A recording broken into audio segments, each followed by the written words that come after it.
अभी कुछ दिन पहले एक FIR की बात हो रही थी। बच्चों ने कहा सर हम साथ देंगे, अगर आप हमसे खून मांगेंगे तो मैं खून दूंगा, क्योंकि आप समाज के लिए तैयार कर रहे हैं। तो ये सपना है जिसको हम लोग मार डालते हैं। सपने मत न दीजिए। कबीरा खड़ा बाजार में लिए लुकाठी हाथ, जे घर फूके आपने चले हमारे साथ। घर फूकने को तैयार हो जाइए, जैसा साहब कांसीराम ने किया, डॉक्टर BR अम्बेडकर ने किया, साहू जी महाराज ने किया। हमको अपने सपने पूरा करने के लिए यदि सब कुछ बर्बाद हो जाए तो बर्बाद करने को तैयार रहिए, तब ये परिवर्तन आएगा। इसी तरह से हमें ये पता है कि अमेरिका में जब सिविल राइट्स मूवमेंट चल रहे थे तो आपको पता है मार्टिन लूथर किंग ने कहा था कि आई हैव अ ड्रीम।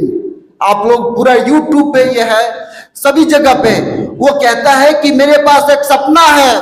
वो सपना जो अब्राहम लिंकन ने कभी देखा था, बेंजामिन फ्रैंकलिन ने देखा था, स्लेवरी को समाप्त करने के लिए, उस सपने को पूरा करने के लिए इतने वर्षों के बाद क्या निग्रो के लोग, निग्रो समाज को आजादी मिली? तो वो कहता है नहीं मिली। क्या निग्रो के लोग मिसिसिपी पे जा पा रहे हैं? वो कहता नहीं जा पा रहे हैं। तब हमें एक लड़ाई लड़नी है और वो लड़ाई है उसी सपने को हमें पूरा करना है। तो साथियों, अगर मार्टिन लूथर किंग अमेरिका में क्रांति में भाग ले सकता है, और आपको पता है क्रांति की वजह से, मार्टिन लूथर किंग की वजह से, अब्राहम लिंकन की वजह से अगर उसने सपना दिखाया, तो आज जो डाइवर्सिटी प्रिंसिपल लागू है अमेरिका में वो कहीं लागू नहीं है। क्या हम भारत में लागू नहीं कर सकते? हम भी कर सकते हैं। क्या हम आज उन सपने को पूरा नहीं कर सकते? हम भी कर सकते हैं। 100 वर्षों का टारगेट लीजिए, जैसा कि फ्रांस की क्रांति में हुआ था। 100 वर्षों का टारगेट लिया गया था।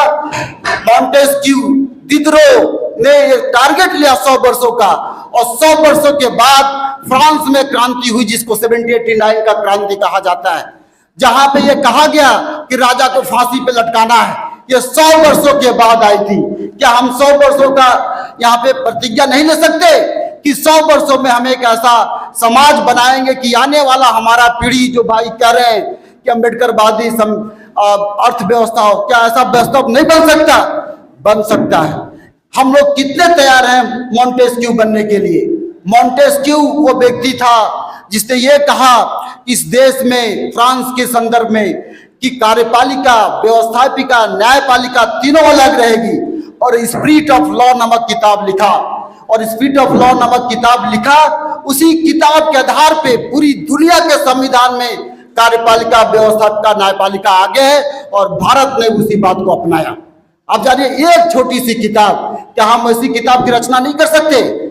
हम ऐसी किताब की रचना कर सकते हैं, लेकिन रचना करने के लिए जो त्याग होना चाहिए, जो बलिदान होना चाहिए, यदि वो बलिदान नहीं करेंगे तो ये मिडिल क्लास जिसे मैं देख रहा हूं वो क्रांति नहीं कर पाएगा। और जब बाबा साहब कहते हैं कि पढ़े लिखे लोगों ने हमें धोखा दिया था, तब ये बात सत्य होती है। और आपके लिए कहा जा रहा है, हमारे लिए कहा गया कि हमारे पढ़े लिखे लोगों ने धोखा दिया, वो कह के चले गए, लेकिन हम कर नहीं पाए। तो मॉन्टेस्क्यू ने यह बात कही, क्या हम नहीं कर सकते? रूसो ने यह बात कही कि नेचुरल लॉ की बात होनी चाहिए, प्राकृतिक लॉ की बात होनी चाहिए। और देखिए, आज प्रकृति के कानून के सामने हमारे पूरा संविधान, हमारा मौलिक अधिकार, fundamental rights, directive principle of state, concept of morality, केवल इसी बात पर आधारित है। और आपको आश्चर्य होगा, वी द पीपुल जब ये बात कही गई, वी का कॉन्सेप्ट केवल और केवल इसी बात से आया, इन्हीं आंदोलन से आया, जहां पे ये जब बात कही गई, चाहे मॉन्टेस्क्यू हो, चाहे रूसो हो, चाहे दिदरो हो, वो करके दिखाए, और तब हमारे देश के संविधान में वी लिखा गया। आपको पता है इस संविधान में वी लिखने के पीछे, हम लोग लिखने के पीछे कितनी लड़ाई हुई। जवाहरलाल नेहरू से लेकर के महात्मा गांधी, वहां पे महावीर त्यागी थे और तमाम लोग थे। वो कहते थे वी नहीं होना चाहिए, वो कहते कि संविधान की शुरुआत गांधी जी के नाम पे होना चाहिए, गांधी जी के नाम पे। बाबा साहब पहले इंसान थे, उन्होंने रिजेक्ट कर दिया, इकलौता आदमी, उसको रिजेक्ट कर दिया। उसके बाद कुछ जो आरएसएस के स्वामी प्रसाद मुखर्जी थे, ये लोग कहते थे कि नहीं, राम के नाम पे होना चाहिए, कृष्ण के नाम पे होना चाहिए, इस देश का प्रियम्बल का सुधार। बाबा साहब ने कहा क्या गलत बात कर रहे हो तुम, राम के नाम पे होगा, मुसलमान कहाँ जाएंगे, सिख कहाँ जाएंगे। तब ये कॉन्सेप्ट आया, वी द पीपुल, हम लोग भारत के, और ये प्रस्तावना गढ़ी गई। ये बाबा साहब ने करके दिखाया था। तो अगर एक आदमी इतना बड़ी काम कर सकता है तो आप क्यों बहन जी पे सोचते हैं कि बहन जी करेंगी? क्यों आपको लगता है कि साहब कांसीराम करेंगे? क्यों आपको लगता है कि ज्योतिराव फुले करेंगे, रामविलास पासवान अब नहीं रहे वो करेंगे? अरे आप क्यों नहीं कर सकते? मेरा सवाल यह है, जैसे मैं कर रहा हूं आप क्यों नहीं कर सकते? मुझे बताइए, आप क्यों नहीं शुरुआत कर सकते जैसा कि सब लोगों ने शुरुआत किया है? आप भी कर सकते हैं, इसीलिए ये बात मैं कहने आया हूं। आप छोड़ दीजिए साहब कांसीराम को, आप छोड़ दीजिए ज्योतिराव फुले को, आप करने की कोशिश कीजिए जो मार्टिन लूथर किंग ने कहा कि आई हैव अ ड्रीम। हमारे एक और दोस्त हैं जिनका नाम है ओम प्रकाश वाल्मीकि, आप सब जानते होंगे। जब मैं एडवांस स्टडी शिमला में फेलो था तो वो मेरे साथ फेलो थे, और शिमला एडवांस स्टडी न केवल भारत बल्कि पूरी दुनिया का एक महानतम संस्थान है। वो एक बात कहते थे, वो कहते थे कि वह दिन कब आएगा, एक कविता लिखी थी, ये बहुत वायरल कविता है, वह दिन कब आएगा जब चमार नहीं जनेगी चमारी, वह दिन कब आएगा जब ठाकुर नहीं जनेगी ठाकुराई, वह दिन कब आएगा जब ब्राह्मण नहीं जनेगी ब्राह्मणी। हम लोग कौन सा बच्चा जन्म देते हैं? हमारे पेट से कौन सा बच्चा आता है? वो चमार आता है, वो ब्राह्मण आता है, वो पासी आता है, वो तेली आता है। क्या कभी हम इंसान को जन्म देंगे? ऐसा ओम प्रकाश वाल्मीकि साहब कहते थे। तो ये सपना है कि हम लोग कौन से बच्चे को जन्म देंगे। और मैं इसीलिए, बच्चे यहाँ पे नहीं है, मैं ये सोच कर आया था कि बच्चों के बारे में बोलूंगा। वॉकर टी वाशिंगटन नामक व्यक्ति था, हम सब इंटरमीडिएट में वो कविता की किताब पढ़े थे, माई स्ट्रगल फॉर एन एजुकेशन। उसने किताब लिखी गिव अप द स्लेवरी, और उसी स्लेवरी के हिस्से से वो पहला ऐसा व्यक्ति था जिसने वर्जीनिया यूनिवर्सिटी में पढ़ाई किया था, पहला काला स्लेव व्यक्ति था। और जब उसने पढ़ाई किया तो लगातार कई स्कूल बनाए, कॉलेज बनाए, और यहाँ तक कि अमेरिका की प्रेसिडेंट पोस्ट के लिए भी वो चुनाव लड़ने की बात आई थी। तो आप उसका संघर्ष देखिए।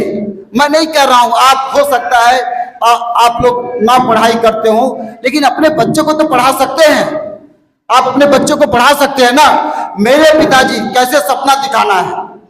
आप एक व्यक्ति, जहां पे जितने लोग बैठे हैं, एक व्यक्ति अपने बच्चे को अम्बेडकर बना दिया, कांसीराम बना दिया, नेल्सन मंडेला बना दिया, तो आप जान लीजिए कि लाखों करोड़ों घरों में उजाला लाएंगे। एक व्यक्ति की बात कर रहा हूं।